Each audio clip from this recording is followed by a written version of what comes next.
నమస్తే, నేను చైతన్య. వార్తాపత్రికల్లోని తెలంగాణ ఎడిషన్లో వచ్చిన వార్తలు ప్రధానంగా తెలంగాణ నేతలతో సాగుతున్న కార్యక్రమం గుడ్ మార్నింగ్ తెలంగాణకి స్వాగతం. ముందుగా వార్తాపత్రికల వివరాలు చూద్దాం. నమస్తే తెలంగాణ పత్రిక చూస్తే ఫాస్ట్కు కమిటీ ఏర్పాటు చేశారు. మార్గదర్శకాల కోసం నియామక ఉత్తర్వులు కూడా జారీ అయ్యాయి. స్థానికతకు 1956నే గీటురాయిగా పెట్టారు. సీఎంతో కమిటీ సభ్యుల భేటీ. తెలంగాణ పిల్లలు నష్టపోవద్దన్న కేసీఆర్ పేరుతో ఈ వార్తను చూస్తున్నాం. ఫాస్ట్కు కమిటీ యుద్ధ ప్రాతిపదికన 2 ప్రాజెక్టుల పేరుతో పాలమూరు రంగారెడ్డి జూరాల పాకాల కోసం 2 నెలల్లో డిపిఆర్ల తయారీకి ఆదేశాలు జారీ అయ్యాయి. సర్వేల కోసం వెంటనే నిధులు కూడా మంజూరయ్యాయి. బడ్జెట్లో ప్రత్యేక కేటాయింపులకు హామీ కూడా దక్కినట్టుగా ఈ వార్త కనిపిస్తుంది. ప్రాజెక్టులపై సమీక్షలో సీఎం కేసీఆర్ 18,000 కోట్లతో పాలమూరు లైన్ ఎస్టిమేషన్ పేరుతో ఈ వార్తను చూస్తున్నాం.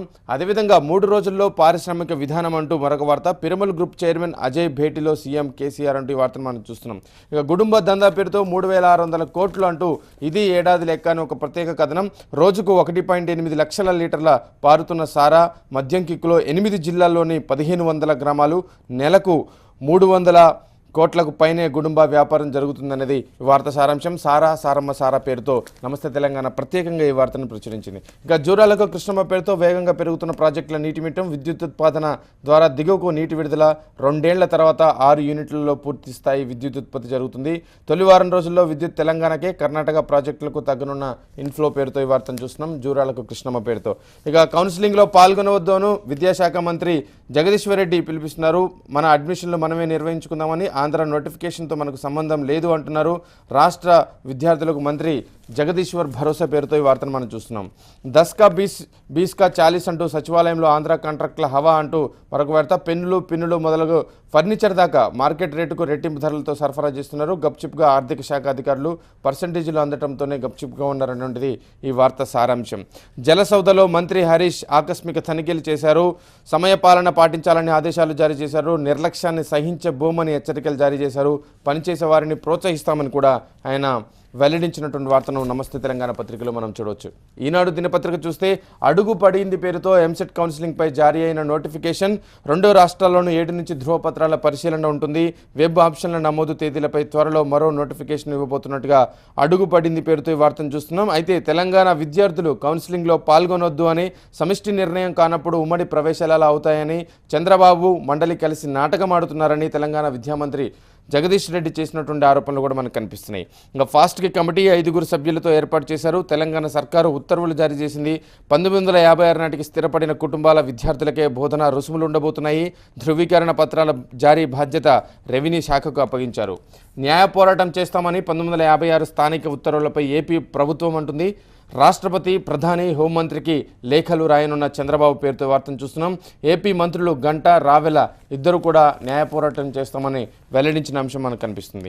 రుణమాఫీకి 10,000 కోట్లంటూ బ్యాంకులకు ఒకేసారి ఆ మొత్తం చెల్లింపు. 2వ విడత మిగిలిన 7,000 కోట్లు. ఆర్బీఐ రీషెడ్యూల్ కోసం ఎదురు చూడొద్దు. తెలంగాణ ప్రభుత్వ యోచన. ఆర్బీఐ లేఖకు 2 రోజుల్లో సమాధానం అంటూ రుణమాఫీకి 10,000 కోట్ల పేరుతో ఈ వార్తను చూస్తున్నాం. 2015 నుంచి 1000 మెగావాట్ల విద్యుత్ ఉత్పత్తి సరఫరా చేస్తామని తెలంగాణకు ఛత్తీస్గఢ్ హామీ ఇచ్చినట్టుగా మరొక వార్త. ఉమ్మడి ప్రభుత్వ నిర్ణయానికి కట్టుబడండి. వాహనాల పర్మిట్ పన్ను వసూలుపై తెలంగాణ, ఏపీలకు హైకోర్టు ఆదేశాలు జారీ చేసినట్టు మరొక వార్తను చూస్తున్నాం. మహారాష్ట్రలో కొండచెర్యల కింద గ్రామం సమాధి 19 మంది మృతి చెందారని, పన్నుల వాటా సమానంగా ఉండాలంటూ ఏపీ ఖజానాలో 2,063 కోట్లు, తెలంగాణ ఖాతాలోకి 1990 కోట్లు వచ్చాయి. విభజన తర్వాత తొలి నెల వసూళ్ల పేరుతో ఈ వార్తను చూస్తున్నాం ఈనాటి దినపత్రికలో.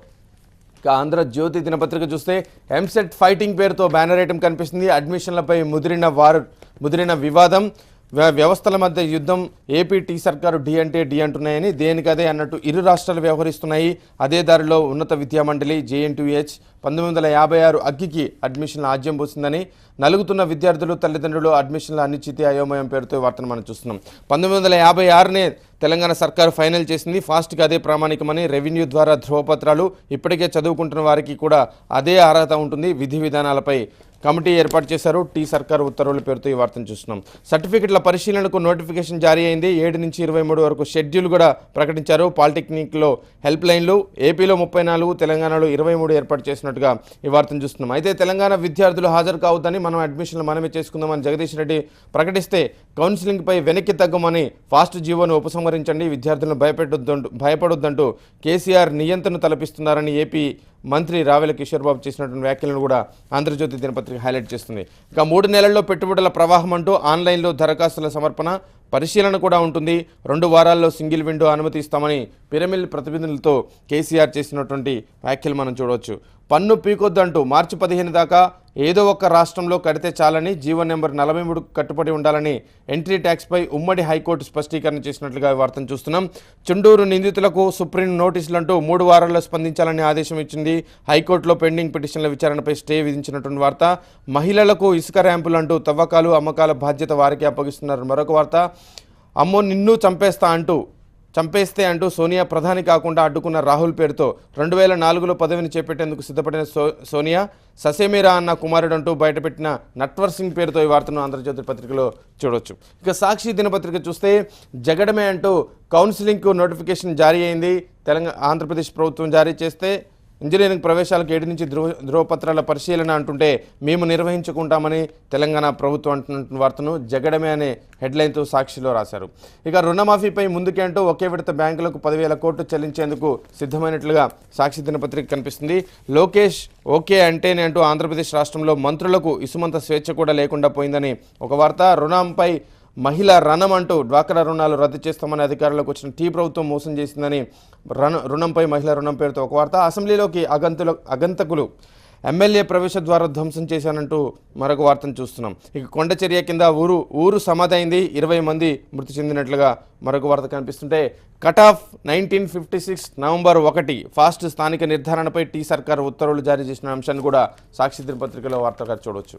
ఇవి వార్తాపత్రికలో ఉన్న వివరాలు. ఇప్పుడు చిన్న బ్రేక్ తీసుకుందాం. బ్రేక్ తర్వాత వీటిపై చర్చ కొనసాగుతుంది. చూస్తూనే ఉండండి TV1.